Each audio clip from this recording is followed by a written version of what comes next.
ማለዳ የመጣ ስታነቃኝ። እንደምን አደራችሁ ክቡራትና ክቡራን የምፅዓቱ አዋጅ ነጋሪ አገልግሎት አድማጮቻችን፣ ሰላም ለእናንተ ይሁን። የማለዳ ቁርሳችንን አሁን ጀምረናል። አዘጋጅ እና አቅራቢ ፓስተር አለማየሁ ነሞ። መልካም ጊዜ ሆነላችሁ። ከሕይወት ምንጭ ውሃ ስታረካኝ። ሰላም ጤና ይስጥልን፣ እንደምን አደራችሁ። ይህ በምፅዓቱ አዋጅ ነጋሪ አገልግሎት እየተዘጋጀ የሚቀርብ የማለዳ ቁርስ ፕሮግራማችን ነው። ወደ ዛሬው የማለዳ ቁርስ ፕሮግራም ከማለፋችን በፊት ይህንን ማለዳ የሰጠንን እግዚአብሔር አምላካችንና አባታችንን አብረን አመስግነን ወደ ዛሬው የማለዳ ቁርስ እናልፋለን።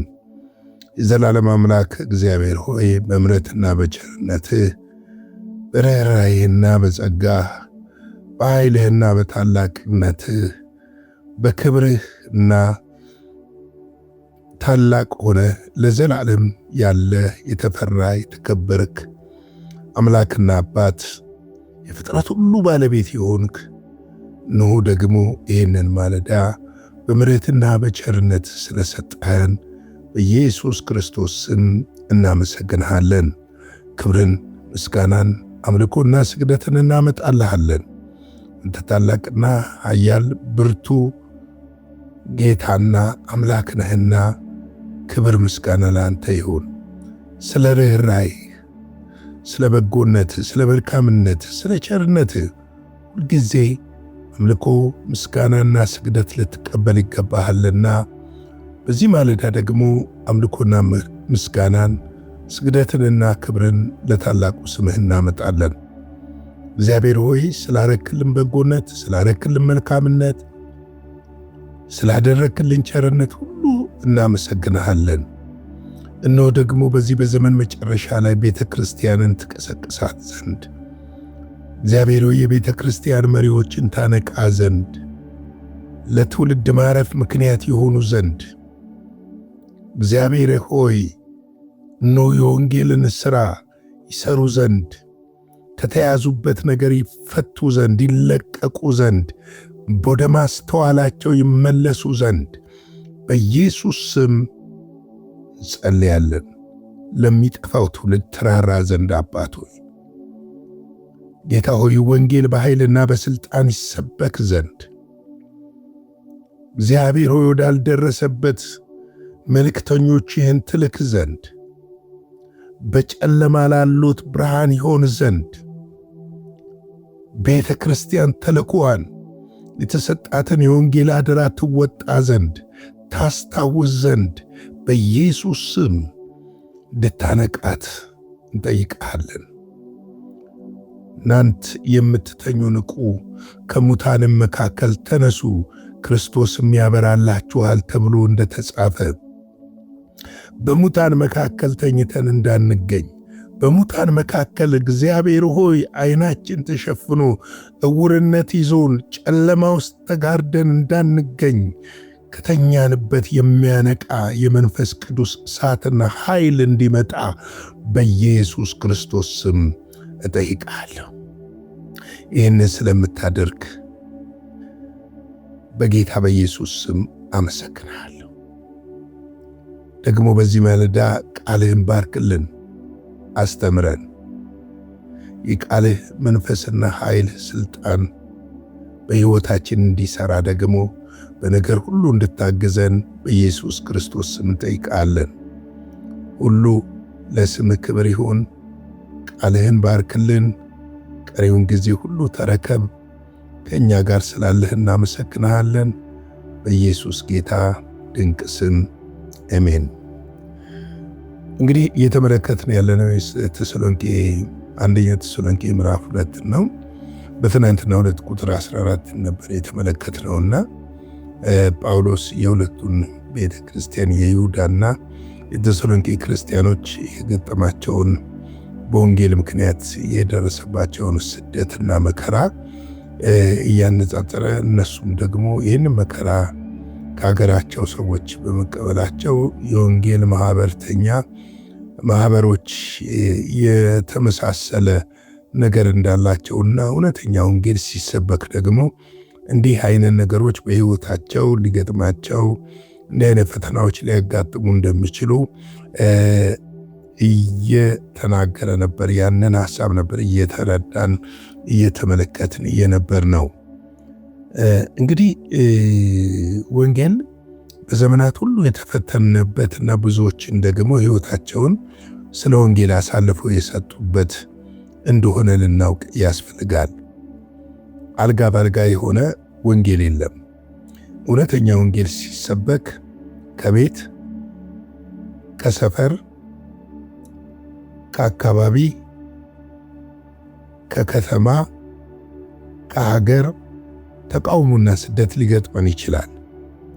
ምክንያቱም የሰይጣን ትልቁ ዓላማ የኢየሱስ ክርስቶስ ስም በምድር ሁሉ እንዳይሰበክና ሰዎች በተለያየ ሃይማኖትና ማኅበራት ታስረው ወደ ሲኦል እንዲወርዱ ስለሆነ ይሄ እውነት በተሰበከ ቁጥር ደግሞ የጨለማውን ሥራውን ስለሚገልጽበትና ስለሚያፈርስበት ይህ ወንጌል እንዲሰበክ በምድር ላይ ፈቃደኛ አይደለም። ነገር ግን በእኛ ያለው በዓለም ካለው ስለሚበልጥ ይህ ወንጌል በኃይል በስልጣን በድንቅና በተአምራት ይሰበካል።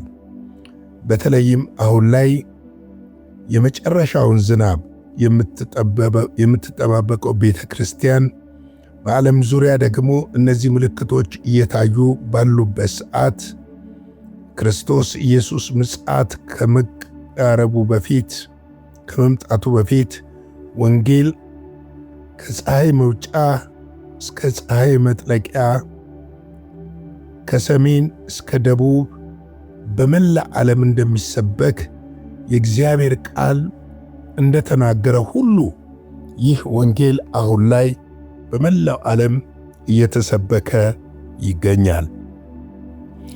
ስለዚህ ምናልባትም አሁን ላይ ቻይና ውስጥ ብዙ ፓስተሮች በእስር ቤት እንዳሉ እናውቃለን። ቤተ ክርስቲያን አንደርግራውንድ ውስጥ እንዳለችም እናውቃለን። ሌሎችንም ሀገሮች መጥቀስ እንችላለን። በህንድ፣ ፓኪስታን፣ በአረቡ ዓለም ወንጌል በኃይል እየተስፋፋ ቢሆንም ሰዎች ስለ ወንጌል ነፍሳቸውን አሳልፈው እየሰጡ እንደሆነ መረዳት ደግሞ ተገቢ ነው ብዬ አስባለሁ። እንግዲህ ጳውሎስ እነዚህን ከአይሁድ ማህበረሰብና የተሰሎንቄ ክርስቲያኖች ሁለቱም ከገዛ ወገኖቻቸው ታላቅ መከራና ስደት እንደገጠማቸውና ይህ በዚህ መከራና ስደት ውስጥ ግን ወንጌል ከመሰበክ እንዳልቆመና እንዲሁም ወንጌል እየሰፋ መሄዱን የሚያመለክቱ ነገሮችን ተመልክተናል። ጳውሎስ እንደዚህ ነው ያለው፣ እናንተ ወንድሞች ሆይ በይሁዳ የሚኖሩትን በክርስቶስ ኢየሱስ ያሉትን የእግዚአብሔር ማኅበሮች የምትመስሉ ሆናችኋልና እነርሱ ከአይሁድ መከራን እንደተቀበሉ እናንተ ደግሞ ያንኑ መከራ ከአገራችሁ ሰዎች ምን አርጋችኋል? ተቀብላችኋል ይላቸዋል። እንግዲህ ከሀገራቸው ሰዎች ምን አይነት የወንጌል መከራ እንደደረሰና በተሰሎንቄ ደግሞ ያለው ወንጌል በአካባቢው ባሉት መንደሮችና ከተሞች መስፋት መጀመሩ የስደቱ ሊያስቆመው እንዳልቻለውና ሊገታው እንዳልቻለው የሚያመለክት ጉዳይ ነው። ቁጥር 15 እንደዚህ ይላል፣ እነዚያም ጌታን ኢየሱስን ደግሞ ገደሉ፣ ነቢያትንም እኛንም አሳደዱ፣ ከእግዚአብሔርንም ደስ አያሰኙ፣ ሰዎችን ሁሉ ይቃወማሉ ይላል።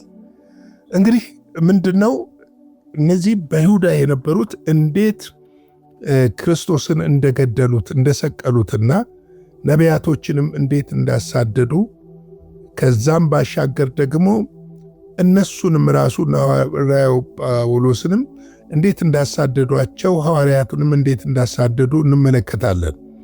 እንግዲህ መጽሐፍ ቅዱስ በሐዋርያት ሥራ ምዕራፍ 8 ላይ ሲነግረን በኢየሩሳሌም ሁሉ ታላቅ ስደት እንደሆነ እንመለከታለን።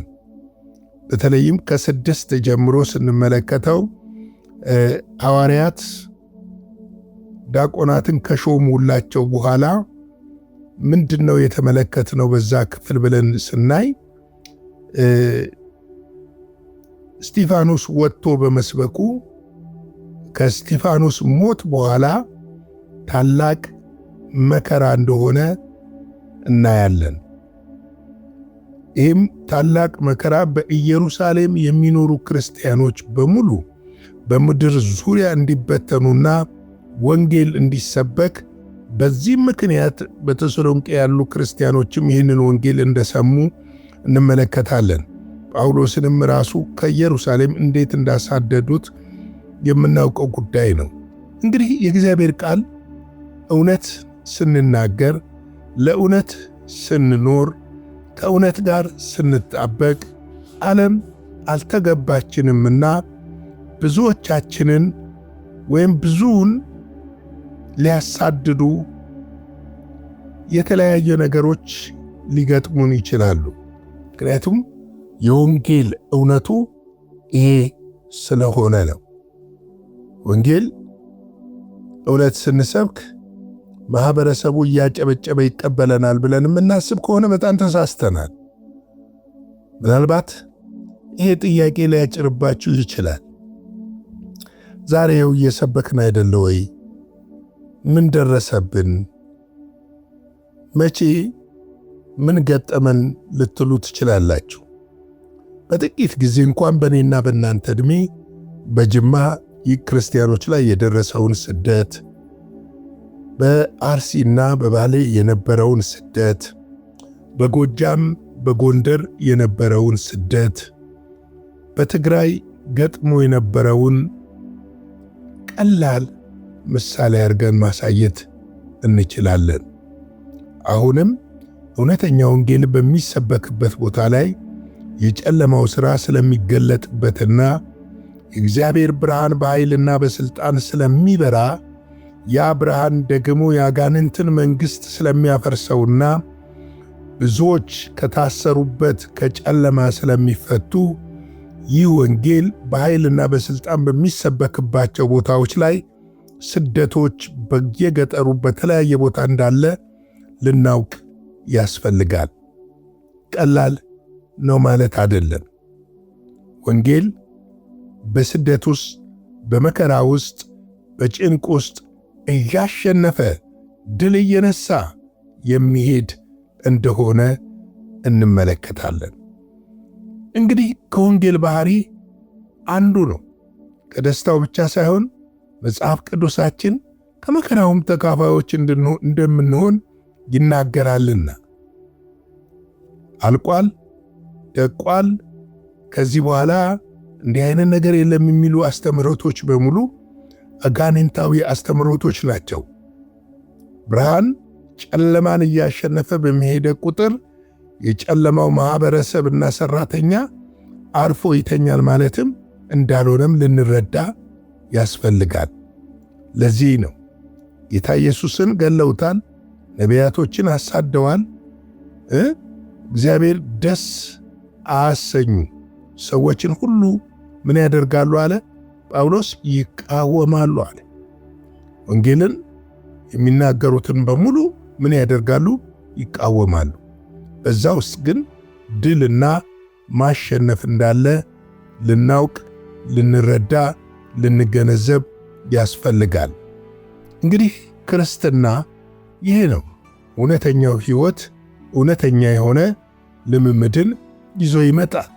እውነተኛ ልምምድ ደግሞ አሸናፊነትንና ድልን ይዞ ይመጣል። ይሄ ብቻ ሳይሆን እውነተኛ ሕይወት የሰይጣንን የክፋትን ሥራ ሁሉ ይገልጠዋል፣ ጨለማውን ራቁቱን ያስቀረዋል። ስለዚህ ወንጌልን በመስበክ እኛም ልንተጋ ያስፈልጋል እያልኩኝ የዛሬ የማለዳን ቁርስ በዚህ ገታለሁ። ላይክ፣ ሼር፣ ሰብስክራይብ በማድረግ አገልግሎታችንን ከኛ ጋር ሆናችሁ እንድትደግፉ በጌታ ፍቅር እጠይቃችኋለሁ። የጌታ ጸጋ ሰላም ከኛ ጋር ይሁን። አጭር ጸሎት ጸልየን የዛሬን የማለዳ ቁርሳችንን በዚህ እናብቃ። የዘላለም አምላክ እግዚአብሔር ሆይ ስለ ማለዳ፣ ስለ ምሕረትህ፣ ስለ ቸርነትህ፣ ስለ በጎነትህ ሁሉ እናመሰግንሃለን። ስላስተማርከን የወንጌል ስለ ሰጠህን አደራ ለሰዎች ሁሉ ደግሞ ይህንን ወንጌል እንድንናገር እግዚአብሔር ሆይ ኃይልና ጸጋህን ስለ ጨመርክልን ስላበዛህልን እናመሰግንሃለን። አሁንም እንጠይቅሃለን ይህ ወንጌል በምድር ሁሉ እንዲሰበክ ያንተ የመንፈስ ቅዱስ ኃይልና ጸጋ ለሚያገለግሉት በእውነት ለወንጌል ለቆሙ ሁሉ እንዲበዛላቸው በኢየሱስ ስም እንጠይቅሃለን። ለእኛም ይህንን ጸጋና ኃይል አብዛልን። ቀሪውን ጊዜ ሁሉ ባርክልን። ሁሉ ለስምህ ክብር ይሁን። ስለ ሁሉ ነገር ተመስገን። በጌታ በኢየሱስ ክርስቶስ ሕያውና ጻድቅ ስም አሜን። በነበረን የመልእክት ክፍለ ጊዜ እንደተባረካችሁ ተስፋ እናደርጋለን። በነገው ማለዳ በሌላ ዝግጅት እንገናኛለን። መልካም ቀን።